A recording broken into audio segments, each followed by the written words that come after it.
Welcome to the Two Does Make Me Tick.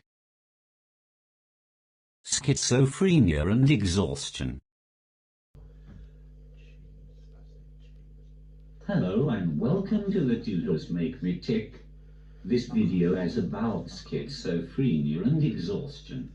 I have schizoaffective disorder bipolar type. This means that I have both schizophrenia and bipolar. I am going to talk a bit about why being schizophrenic causes exhaustion.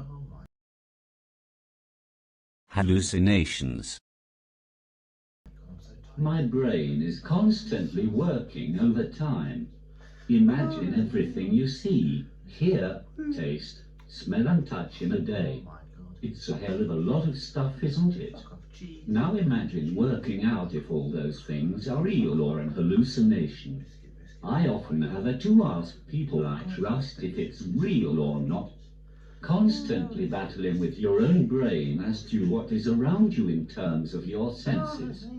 Working out whether it is all real or hallucinations or a mixture. It is draining. Trying to ignore them whilst you go about your day. Trying to have conversations and you can just hear a voice chatting away about random shit. I often link my schizophrenia to the BBC sitcom Ghosts, with the many scenes where Alison is talking to a friend or others and the ghosts are all talking to her about different things all at once. Trying to ignore the command hallucinations and scary hallucinations.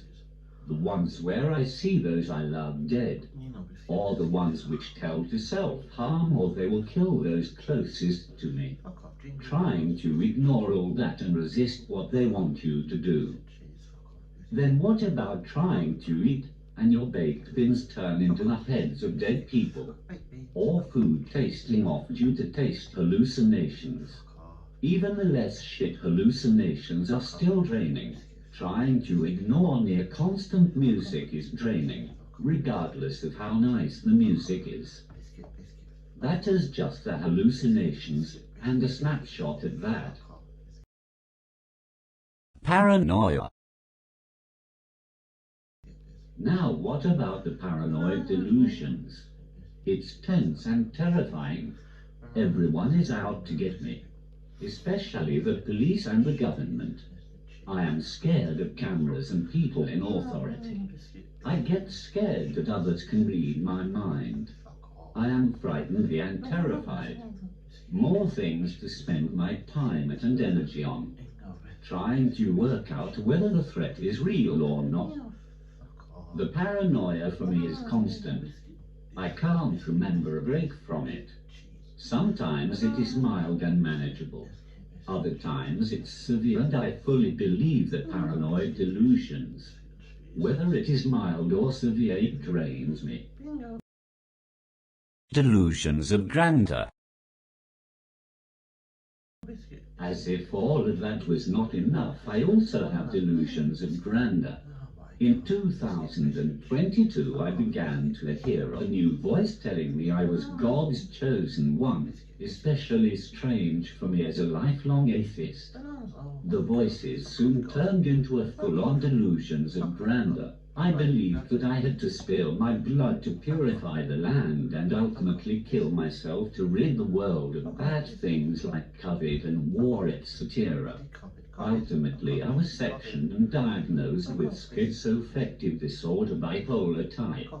This episode really exhausted me in a few different ways. During the most intense part of the episode, I was being watched 24/7 by the friends and family, and then in hospital. This was draining because I was using any spare energy to stop myself from running, wheeling away and sacrificing myself. I was put on a different antipsychotic, clozapine, in hospital, and when it started to do its job, then I got exhausted for a different reason. I was suddenly consumed with this agonizing guilt. I thought I was causing all of the horrible things happening all over the world. However, at the same time, I had some insight returning, and this mixture consumed me and made me exhausted. Then there's the poor motivation and concentration, difficulties with speech and language, cognitive issues and brain fog, medication side effects that include drowsiness and insomnia. Every second of every minute of every hour of every day, there is no break from it. I spend my life constantly trying to work out what is real or not. Add in all my other disabilities and I am a very exhausted human. Thank you for watching. Goodbye for now. Thank you for watching.